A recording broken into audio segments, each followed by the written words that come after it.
머리 괜찮아요? 진짜 뭐라고요? 아저씨 같아요? 그 아저씨도 총각 아니에요? 파마신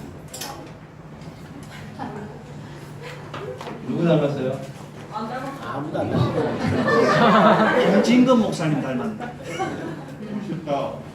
멋있어요.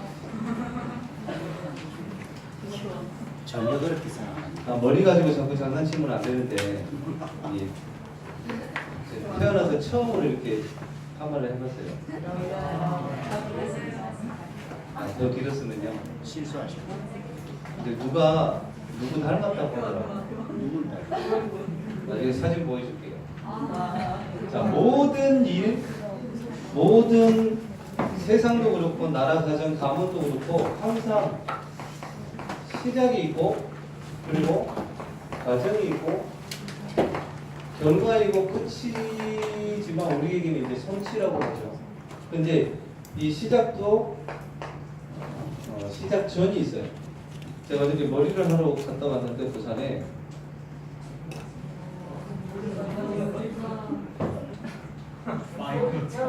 누가 일 닮았다. 이거 말고 원래 어르신이시죠. 우리 어른분들은 알 거예요. 옛날에 둘리에 나왔던 마이콜 닮았다. 맞죠? 닮았죠? 마이콜이 가깝다. 근데 어저께 여기 매장을 갔다 왔어요. 제가 이제 부산에서 같이 있었던 동생이 여기가 몇 평이냐면 미용실인데 120평이에요. 네, 진짜 커요. 그리고 여기는 예약 안 하면 머리를 못 해요. 요 한쪽으로만 이렇게 찍은 건데, 그리고 모든 사람들을 관리하고 이런 모든 스케줄을 조정하는 사람이 따로 있어요. 따로 있어가지고 다 하는데 이거를 이 매장을 3개를 가지고 있어요. 이제 부산 명지 쪽에 2개, 해운대에 하나. 근데 이 동생이 몇 살이냐? 이제 28살인가 밖에 안 됐어요. 여자인데. 근데 이 친구한테 머리를 하러 왔는데 솔직히 말씀드리면 달라요. 이게 여기서 하는 거랑 거기서 하는 거랑 다르더라고요. 웃기게 다르든 아무튼. 근데 이 친구의 시작 전은 뭐였느냐? 학교 중학교밖에 안 나왔어요. 그리고 불법 치료자입니다. 그때 당시에 한국 사람 아니에요. 중국 사람입니다. 조선족. 조선족인데 17살 때 한국으로 넘어와서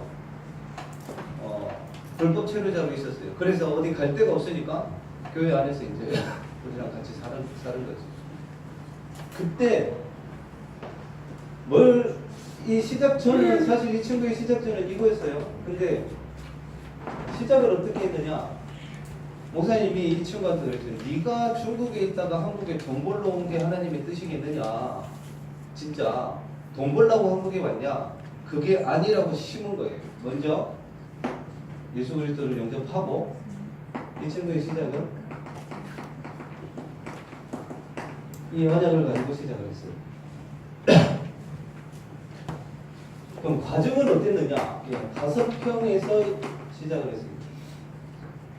5평을 가지고 시작을 한 게 아니라 5평짜리 되는 미용실에서 그때부터 미용을 배운 거예요. 처음으로 17살 때 와가지고.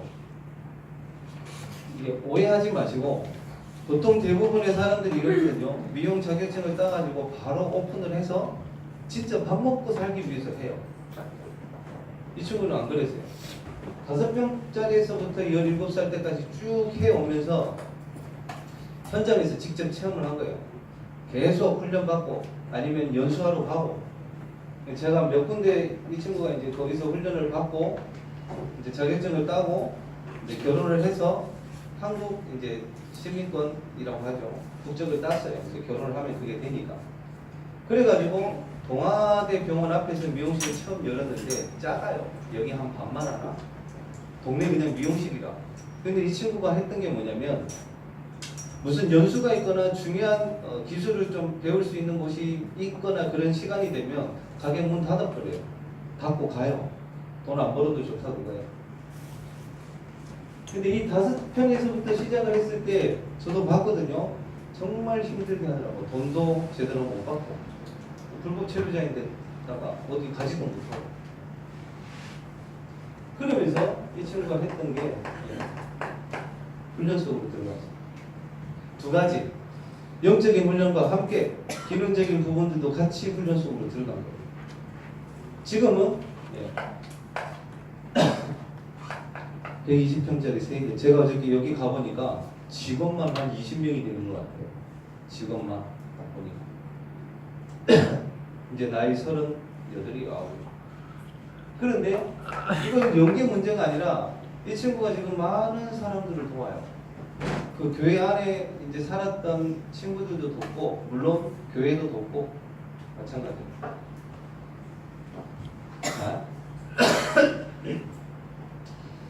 다 마찬가지입니다. 무엇을 가지고 시작을 하냐가 우리의 배경이 되어져요. 오늘 데살로니가 전도의 배경인데 다 마찬가지. 렘넌트들도 마찬가지였어요. 자, 요셉의 시작점은 뭐였느냐? 형들한테 늘 미움받던, 혹시 우리 렘넌트들 중에 사람들한테 지금 미움받고 있습니까? 언약 붙잡으면 괜찮아요. 하나님은 나 자신도 바꾸고 다른 사람들도 바꿔버려요. 그리고 어머니 없었습니다. 그죠? 그것도 아주 어렸을 때 베냐민처럼 아예 태어날 때부터 없었으면 모르겠는데 이제 4살, 5살, 6살 이때 어머니가 돌아가셨거든요. 가장 어머니가 필요한 그 나이에. 그리고 형들이 얘기했어요. 요셉한테. 절대 편안하게 되지 않았다고 되어 있거든요. 왜? 요셉이 늘 아버지한테 형들의 얘기를 하니까, 고자질 하니까. 근데 요셉의 시작은 뭐였느냐? 창세기 37장 1절에서 12절이었어요. 뭐냐? 꿈꿨다고 되어 있거든요. 요셉의 시작 전은 이랬지만 요셉의 시작은 이랬어요. 늘 생각했겠죠. 하나님이 언약을 주셨겠지만 11단이 내 단에게 절하고 해와 달과 11별이 내게 절하더이다. 그 언약을 이게 세계복음화 했죠. 그 과정은 어땠느냐? 이게 노예로, 감옥으로. 그런데도 봐봐요. 이 요셉은 창세기 39장 1절 6절에서 보디발 장군이 얘기를 합니다. 노예에 있을 때에 모든 것을 요셉한테 맡겨요. 뭘 보고? 하나님이 함께 하심을 보았더라 돼 있거든요. 우리가 노예처럼 힘든 상황, 감옥에 가 있을 만큼 뭔가 갇혀 있을 상황이 생길 수 있어요. 그때입니다.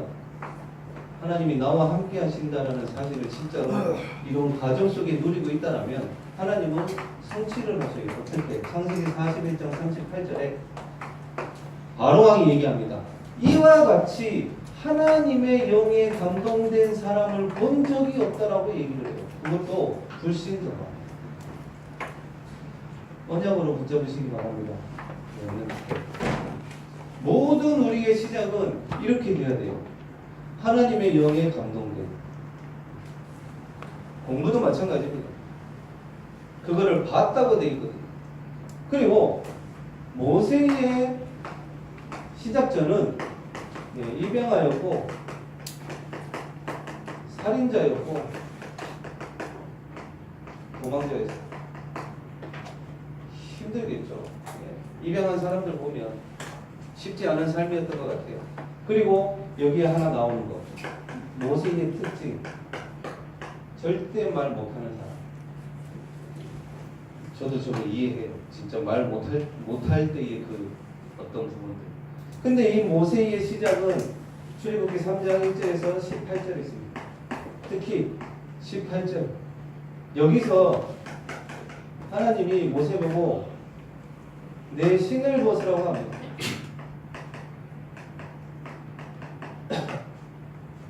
제일 많은 게 그건 것 같아요. 자존심.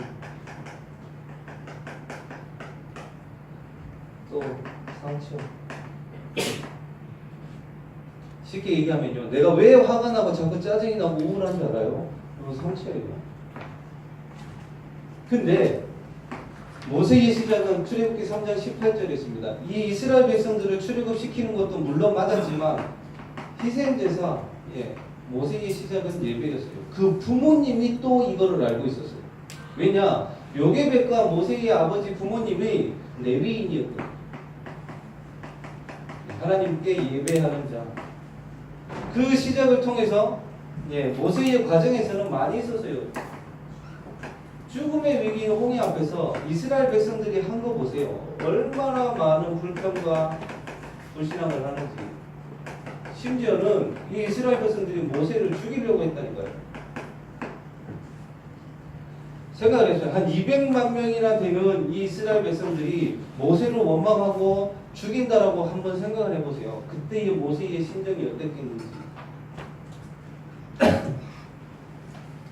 그런데 그 희생제사를 드리는 예수님이 오실 가나안 땅, 모세는 못 들어갔습니다. 그러나 이스라엘 백성들이 들어가죠. 저 모세의 언약을 통해서. 우리 그래야 돼요. 내가 꼭 해야 되느냐? 아닐 수 있어요. 내가 꼭 아니더라도 다른 사람을 할 수 있게끔 하는 게 진짜 복음 가진 사람이니까. 그리고 사무엘의 시작은 순간이었습니다. 부모님과 같이 있어야 돼요. 그 어린 나이에 성전에 맡겨주죠. 근데 이 사무엘의 시작은 사무엘상 3장 3절에 언약궤 옆에 누워 있었습니다. 렘넌트들과 선생님들이 항상 모든 시작을 할 때는 언약 안에서 시작을 하셔야 돼요. 그래야 나중에 벗어나지 않습니다. 또 언약궤 옆에서 사무엘이 누워 있었고, 그러면서 사무엘상 3장 19절에 사무엘이 말하는 것이 하나도 땅에 떨어지지 않았다고 했어요. 그게 뭐냐? 요한복음 15장 7절. 너희가 내 안에 오고 내 말이 너희 안에 거하면 무엇이든지 구하라 그리하면 이루리라, 이렇게 말씀하셨어요. 진짜로 말씀으로 기도하고 그렇게 시작을 해야 돼요. 근데 이때 당시에 이스라엘의 상황은 엄청난 우상 가운데, 그래서 사무엘이 미스바 운동을 하잖아요. 너희가 바울과 아스다롯을 다 제거하고 모여라. 우리에게 있는 많은 우상들. 사무엘의 과정은 그랬습니다. 너무 나라 전체가 이스라엘 백성들이 하나님을 섬겨야 되는데 우상을 섬기고 있으니까 정말 사무엘이 가슴 아팠을 거라고 생각을 해요. 아마 저나 우리 교육자들도 마찬가지고 우리 선생님들도 우리 렘넌트들 보면 마찬가지일 거라고 생각을 해요. 진짜로 뭔가의 그게 아닌데 뭔가의 우상을 지고 살아간단 말이에요. 그런데 이 사무엘이 미스바에 모여서 미스바 운동을 일으킵니다. 하나님께 돌아오도록. 그러면서 성경에는 나와 있어. 사무엘이 살아있는 동안에는 전쟁이 없었더라.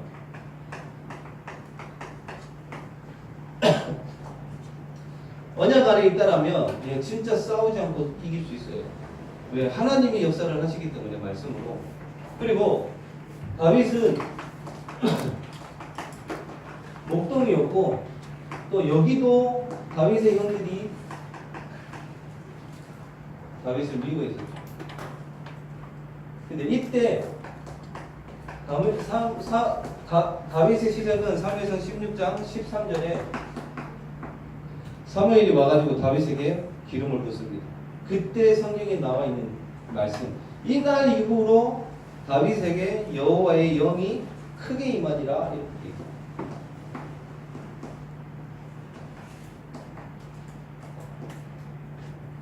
항상 우리 렘넌트들과 선생님들은 이렇게 시작을 하셔야 돼요. 그런데 과정은 어땠느냐? 늘 쫓기면서 다녔죠. 사울왕한테. 그리고 죽음의 위기까지. 그리고 배신, 심지어는 아들한테도 배신을 당하잖아요. 그때 그 과정 속에 다윗이 한 고백입니다. 여호와는 나의 목자시니 내게 부족함이 없으리라. 그러면서 다윗이 한 성취는 역대상 29장 10절에서 14절 성전 건축을 완성하게 됩니다. 실제로 그래야 돼요. 우리 랩런트들과 선생님들이 일을 하시든 학업을 하든 무엇을 하든지 간에 요셉처럼 이 랩런트들처럼 늘 여호와 신에 감동되고 하나님의 영에 감동되어져 있는 우리 랩런트들 선생님들 되시기 바랍니다. 그래야 진짜 그래야 이 성취의 맛을 봐요. 그리고 가정 속에서 아무리 힘들더라도 그걸 넘어설 수 있다니까요. 왜? 여호와의 신의 하나님의 영에 감동되어 있기 때문에 하나님은 이길 수 있거든요. 그리고 엘리사의 직업은 농부였습니다. 재산이 자기 것도 아니었어요. 자기 아버지 거지. 근데 이 엘리사가 붙잡은 게 엘리사의 시작은 열왕기하 2장 9절에서 10절입니다. 뭐라고 합니까? 갑절의 영감을 달라고 비도하라. 세상이 점점점 악해져가고 점점점 많은 사건들이 일어납니다. 그래서 우리 랩런트들과 선생님들이 실제로 엘리사가 붙잡았던 이 언약을 붙잡으셔야 돼요. 제가 어저께 요거를 보면서 마음이 아팠어요. 뭘 봤냐? 어저께 울산대교에서 사람이 자살을 했더라고요. 소방법으로. 나이가 46살밖에 안 됐는데 바닥에 투신해서 숨졌다고 이렇게 얘기를 하더라고요. 어저께.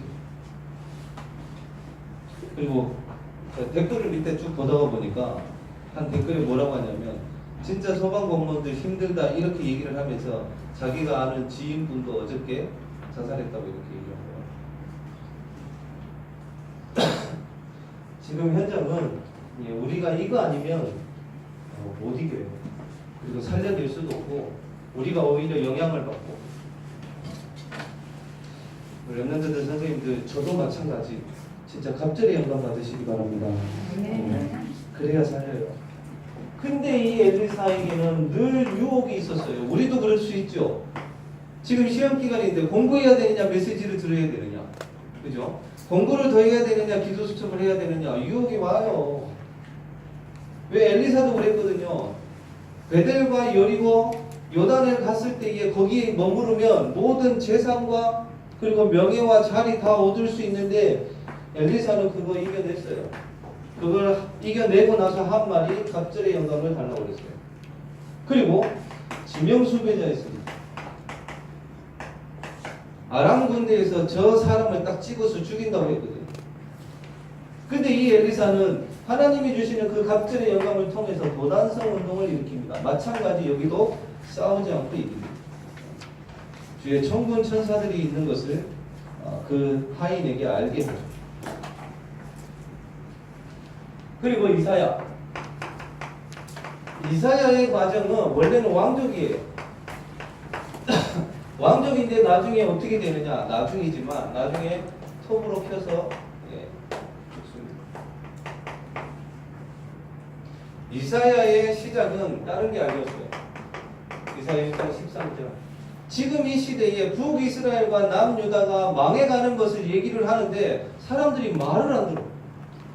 망해가는데도 불구하고 서로 대고 속국되고 망할 거라고 예언을 하고 계속 얘기를 하는데 나중에 이 사람을 톱으로 죽여버린다니까요. 근데 이 이사야의 시작은 이거였어요. 그리고 이사야서에 가장 많이 나오는 게 뭐냐? 예수 그리스도께서 오실 것이다. 이걸 가장 많이 얘기했어요. 그리고 이사야 7장 14절에 임마누엘의 언약을 알았던 거예요. 이사야.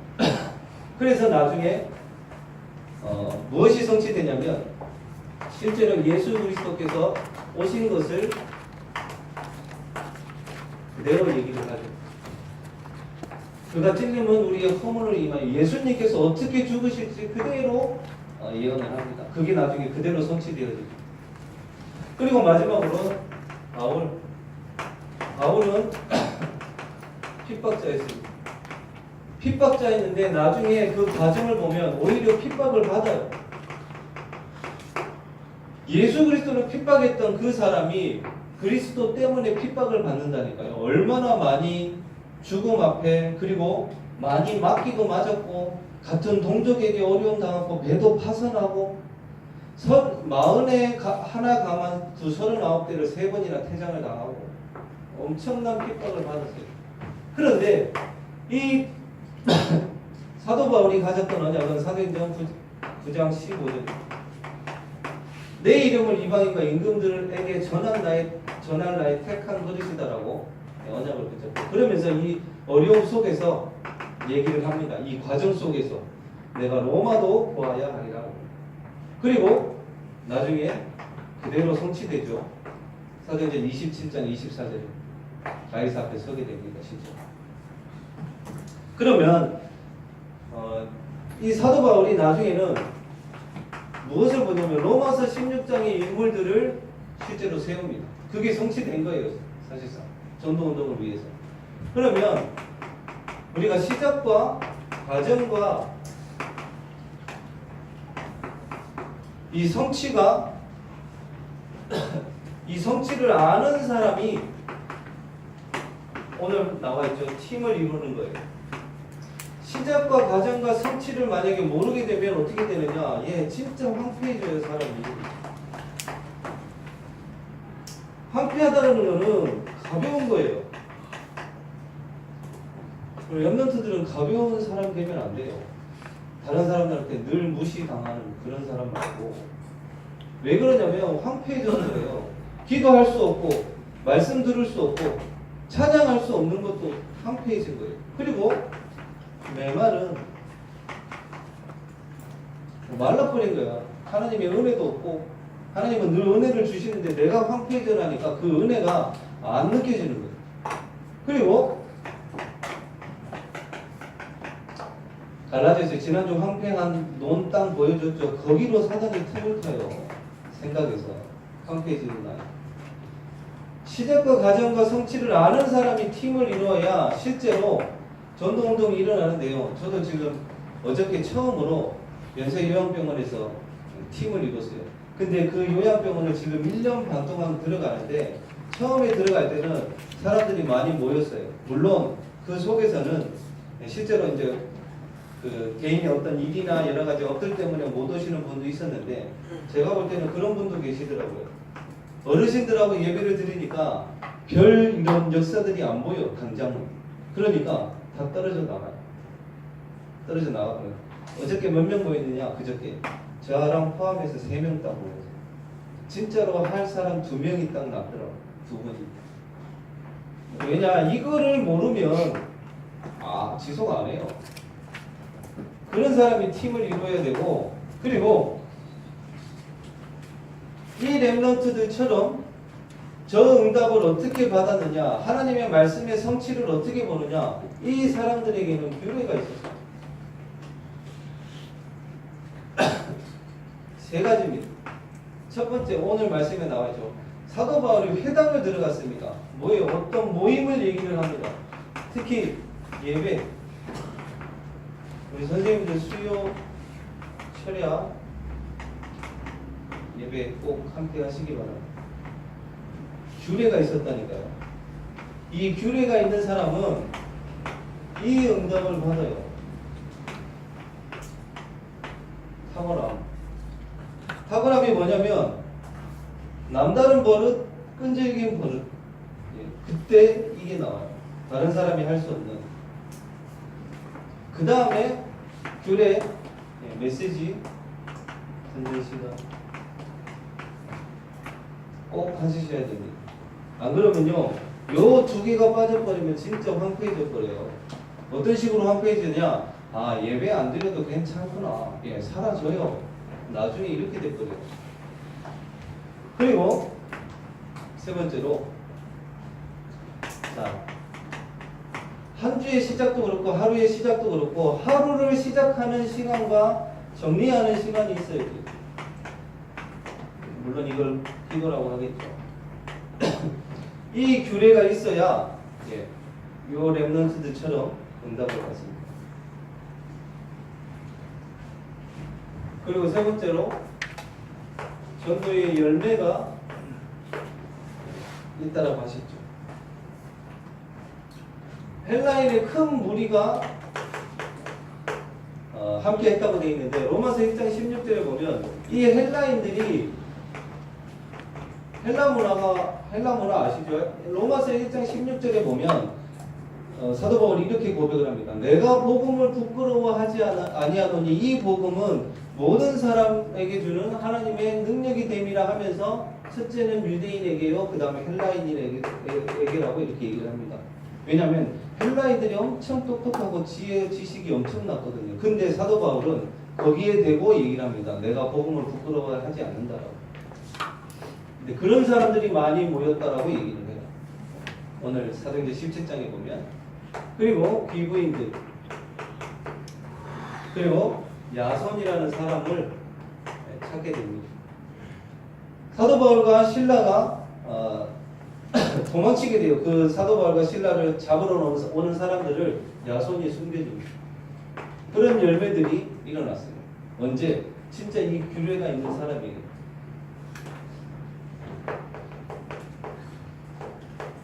물론 항상 생각하라고 그랬어요.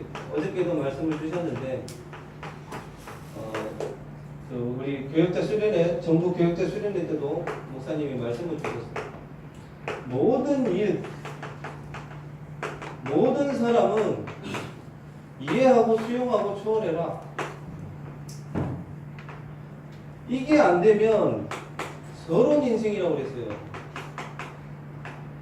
아직 본론도 들어가지 못하는데 서론 인생이 된다고. 근데 제가 꼭 부탁드리고 싶은 게 있어요. 우리 랩런트들한테, 선생님들한테. 늘 다른 사람으로 하여금 이해해줘야 되고 수용해줘야 되고 초월해줘야 됩니다. 그 사람은 진짜 서론 인생이에요. 늘 저 사람이 나를 이해해주고 수용해주고 초월해줘야 돼요. 아니 이게 반대로 돼야 돼요. 내가 다른 사람을 이해할 수 있고 수용하고 초월할 수 있어야지. 그게 안 되면 서론 인생이 된다고. 중요한 것도 못하는. 모든 일과 사람에게 이해하고 수용하고 초월할 수 있어야 돼요. 근데 저도 봤어요. 이거 안 되는 사람의 특징, 이거 안 나와요. 이거 별거 아닌 것 같죠? 아니에요. 요게 되게 하나님이 제자를 붙여요. 어떤 제자를 붙이냐면 절대 제자, 절대로 흔들리지 않는. 이거 아무것도 아닌 것 같지만 하셔야 돼요. 아, 그럴 수밖에 없구나. 자, 이 절대 제자를 찾는 삶을 보고 본론 인생이라고 합니다. 근데 중요한 거는 이것도 현장에서 다락방이라든지 뭘 하면서 지속하고 있어야 돼요. 저는 조금 늦더라고요. 다른 사람들은 뭐 한 달 만에 교회화 시키고 막 이런 분들 많이 계시는데 저는 기본적으로 1년 이상 걸려요. 강선 전사님도 1년, 동훈 전사님도 1년 이렇게 오는 분들 보면 거의 1년, 지금 군대 가 있는 랩런트는 다락방 3년 했어요. 3년. 지금 이제 신앙생활 잘 하고 있지. 본론 인생 돼야 돼요. 절대 제자는 요거를 넘어설 때에 이걸 다시 얘기해서 사람을 이해할 때에 요게 나온다니까요. 저도 많이 말해요. 그 사람 때문에 안 된대. 아니에요. 그걸 거꾸로 생각해야 돼요. 그 사람 때문에 되게 돼 있어요. 하나님은. 그 다음 마지막으로 절대 현장이 있다라고 하셨는데 이거는 세계복음화 그 이전에 나의 현장에서 있어야 되는 거예요. 나의 현장에서. 그래야 나의 현장에서 그걸 봐야 진짜 결론이 나요. 그걸 보고 결론 인생이라고 합니다. 랩런트들이 진짜 이게 배경이 됐으면 좋겠어요. 선생님들이 여호와의 신에 감동되고 하나님의 영에 감동되고 갑절의 영감을 얻을 수 있는 그걸 위해서 규례를 정하는 거예요. 그게 나중에 우리의 배경이 되어집니다. 이번 한 주간도 시험 치고 공부 많이 해야 될 거예요. 물론 벼락치기도 해야 되겠지만 이 속에서 하세요. 이 속에서 하나님이 주시는 힘 가지고. 업도 마찬가지입니다. 우리 선생님들 업도. 아까 말했던 그 친구 다락방 아니에요. 예전에 같이 있었지만 근데 지금도 매달 기도 수첩 보면서 메시지 들어요. 왜? 이것 때문에 이 사실을 알거든요. 뭔지. 이번 한 주간 우리 랩런트 선생님들 하나님의 영에 감동되고 여호와의 신으로 충만하고 갑절의 영감을 얻는 한 주간 되시기를 예수 그리스도 이름으로 축원드립니다. 기도하겠습니다. 하나님 아버지, 모든 시작과 과정과 성취 속에서 우리 렘넌트들에게 이번 한 주간 여호와의 영에 감동되어지고 여호와의 신에 감동되어지며 또한 갑절의 영감을 통하여서 하나님이 주시는 힘으로 공부하고 또한 하나님의 중요한 계획과 달란트를 찾을 수 있는 우리 렘넌트들 되게 하여 주시옵시고 전도자의 교례를 통하여서 탁월함의 응답을 받는 우리 렘넌트들 선생님들 되게 하여 주시고 또한 많은 일과 많은 사람들 속에서 우리가 늘 이해받고 수용되어지고 초월함을 받는 그런 사람이 아니라 그 누구든지 또한 어떤 일이든지 이해하고 수용하고 초월할 수 있는, 그래서 하나님이 준비하신 절대의 제자의 응답을 누리고 절대의 제자를 찾는 우리 렘넌트들 될 수 있도록 선생님들 될 수 있도록 주님이 인도하여 주시옵소서. 살아계신 예수 그리스도 이름으로 기도드리옵나이다.